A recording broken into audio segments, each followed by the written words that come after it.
Hey guys, welcome to our CoCG channel. My name is Fazil Ahmed. Hello and welcome back to my channel. This is our 15-minute series. We are taking a look at Maya's fundamentals. Now if you just joined my channel, I will leave the description just above this video so that you can take a look at Maya's user interface, because that was the first topic that we covered. And the next topic that we are going to get into is about selecting and manipulating objects in Maya. Let's dive in. When we work with objects in Maya, we often have to select them. Without selecting them, we cannot manipulate them, right? So let's take a look at the selection tools, and obviously we know where exactly it lives. It just lives on far left, and there we go. There are three different tools. One is a regular selection tool. The other one is actually called a lasso selection tool. The last one is actually a brush that selects the components of an object. And now let's try to select an object. If you just try to hover over an object and press left click, you can see that it selects and it highlights green in color. That means an object is in selection. And it does the same thing when you try to select the other objects. Now when we try to select two objects, if you select one object and then press shift key to select the other object, and you can see the last selected object stays green in color, whereas the previously selected object is highlighting in white in color. So this shows the order of selection. An order of selection is important in some cases, if you want to run a certain functions or options. So that's why it shows you visually. In general, it shows you visually how your order of selection is. And now if you want to select multiple objects, you can keep selecting, pressing shift key, and you can select multiple objects. And as you can see, the previously selected objects are all white, highlighting in white in color, and then the last selected one is always highlighting green in color. And now if we want to actually deselect them, all we need to do is just press our shift key. There we go. And you can basically deselect the objects that you already selected. You can also click and drag, like I'm currently doing. That's also another way of using a selection tool. You can click and drag, or just also select and click them like that. If you just click and drag, basically what it does, it'll try to select the object that are exactly in that selection. There we go. With this rectangular selection, I was just approximately like highlighting all of those four objects, and it selected whatever which was inside that selection. And lastly, you also have the other tool that we were just talking about, and that is our lasso select tool. And there is a way of really selecting an object using lasso selection tool. You can still do the selection where it does multiple selections of a geometry, but it does one thing slightly differently, you would just notice. And with the lasso selection tool, as you can see, it's just trying to draw its selection curves slightly differently. It gives you more flexibility in comparison to the previous selection tool. It just takes different shapes, and it takes the object, it selects the object rather, which is being contained in that shape. And now as you can see, I'm trying to do a selection where I'm trying to exclude the middle rock, and there we go. That's exactly what's happening here. And this is definitely, it's useful when you have multiple objects and you don't want to select something that's probably quite close, and you just want to exclude them from your selection. You can definitely use the lasso select tool in that instance. In addition to selecting objects in Maya, you can also use translation tools like move, rotate, scale to manipulate them. So now before jumping into move tool, I want to remind that our selection tool's hotkey was letter Q. Same way, as you can see, it highlights our select key. Same way, the hotkeys for the rest of the translation tool, like move, rotate, and scale, are W to highlight the move tool, E to highlight the rotate tool, and the last translation tool, which is our scale tool, gets highlighted by pressing R. So you do have the hotkeys for all the three of them. So let's check out the move tool. So by selecting W, if I click select the object, as you can see, it is highlighting the object. The same function that we saw a little while ago when we did use the select tool. So when you have a select tool activated, all it does, it's actually highlighting the selection that you made by clicking left click button, right? So same way it does that, but in addition to that, you also see this gizmo where it shows three different axes like X, Y, and Z, and it has a few more highlighting options. Like there's a square here, there's a square in the center. What do they do? So to start off with, as you can see, there are three arrows, right, that allow you to move a particular object in one axis. So if I just select the arrow that is pointing on top, which is the Y axis, and it'll move the geometry up and down. And if I select the red arrow, which is the X axis, it is going to help me move along the X axis. Same for the Z, which is the blue arrow. So in addition to that, you also have these squares, like I mentioned. So this square here actually controls two axes at the same time. So if I click left mouse button, click and move, as you can see in the channel box there on the right hand side, that actually changes values in two dimensions. In our case, it is Y and Z. And it's easily identifiable by just seeing this in the viewport too. So it's the green and the blue arrow that is being controlled. Same thing goes on the other side too. This blue color square controls basically the Y and X. If I just click select and move, you can see that it is actually manipulating those two axes for me. The same way, the center one, you might have guessed it already, this is controlling all the three axes, because it's right in the center and you get the ability to move the object in 3 dimensions. All right, so that's about move tool in a nutshell, but there are a few more options to it that we can quickly take a look. If you just double click on that tool, the move tool, you can see that it basically gives this tool setting window. And in this window, you can see there's this main option that you would more often go to when you want to manipulate an object. And the attribute or the option that we are looking at is called axis orientation. And if I click this triangle, this tiny triangle in there, you can see that it shows me quite a few options there. So one is object, world, component, parent, normal, along rotation axis, along live object axis, and custom. We'll currently stick to object and world. So by default, it's set to world. You can switch to object. But in my case, you don't see a difference because I didn't really change the orientation of the object. So let's try to select an object that has the orientation changed. In my case, I have this geometry, which basically has 2 different axes when I just switch the orientation. So let me go back to the world. As you can see, my gizmo is placed like exactly how it was when I was selecting this object. As you can see, right?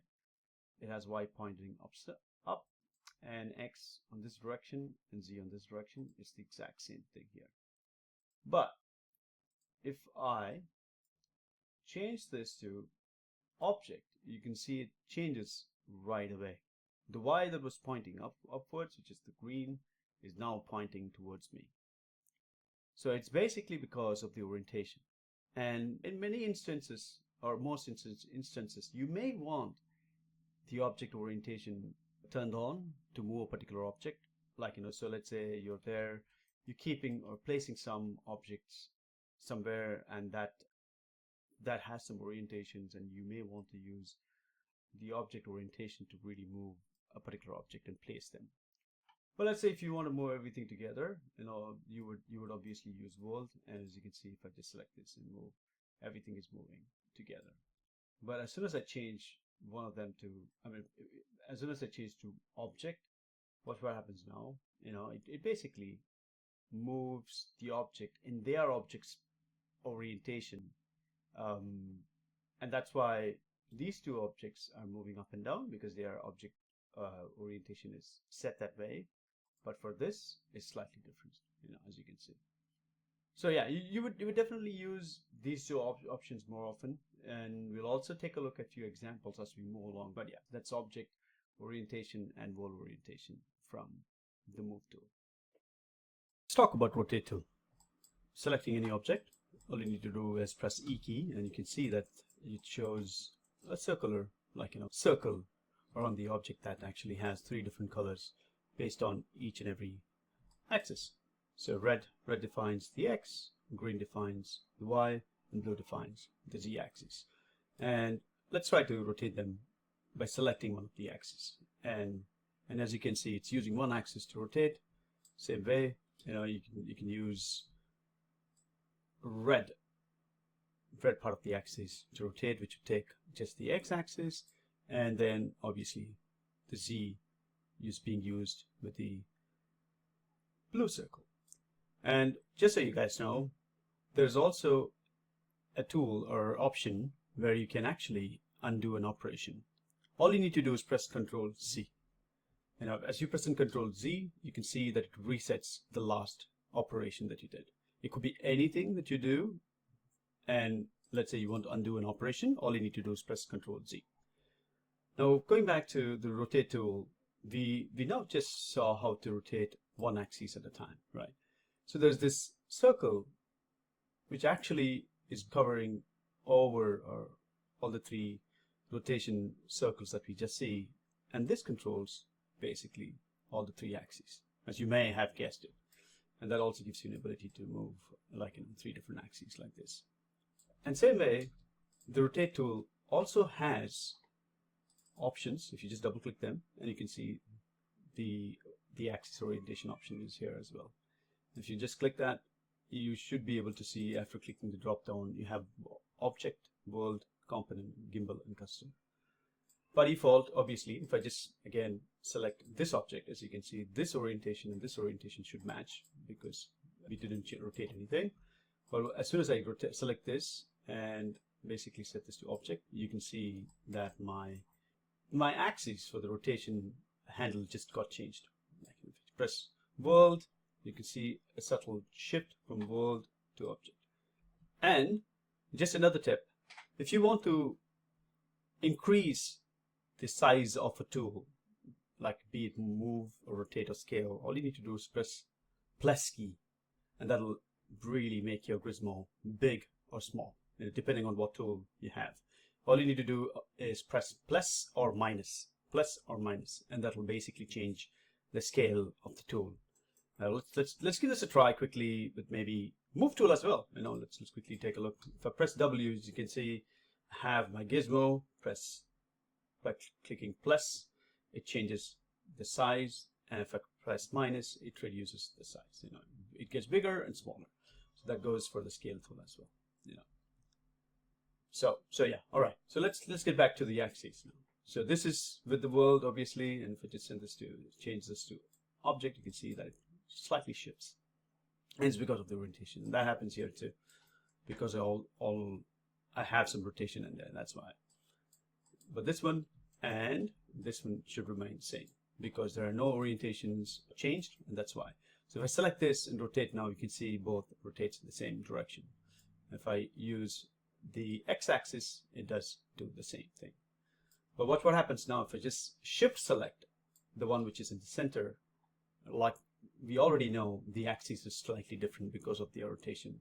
So if I probably choose maybe X and rotate them here, you can see these two are rotating correctly in the sense that they are aligned together properly because they are with the same axis.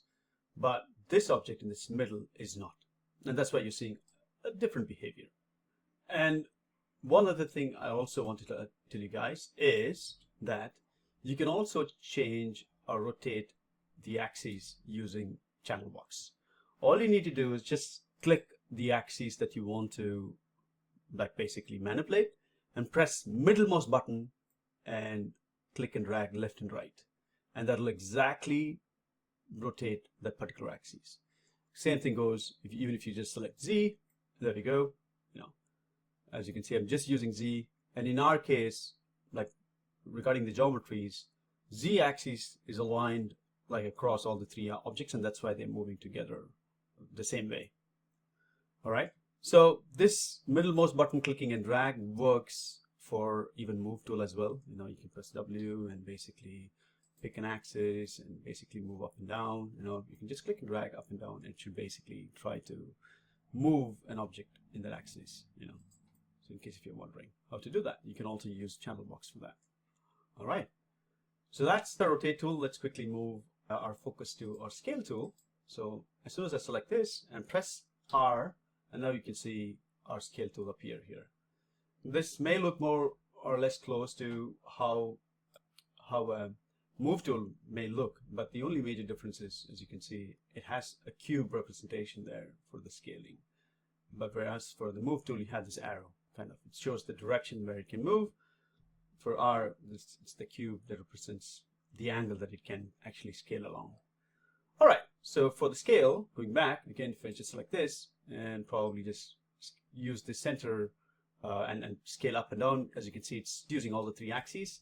But let's say you want to just select and scale in one axis, you can just click and select on that particular axis, you know, and it'll scale along that axis, you know, long story short. And on top of that, the scale tool also has this same option, like an axis orientation. It has the same amount of options like we did for the move tool as well. Again, with regards to the difference between world and object, you can see the axis changing quite a bit, a little bit, not too much of a shift, but there is some difference there. And again, it's because of the orientation that is present in the geometry, the scaling axis also changes. So as soon as I do that, you know, I'm able to again scale them along in one axis in the object space. But when I try to move it back to world, when I try to use this, it may try to scale with both the axes together.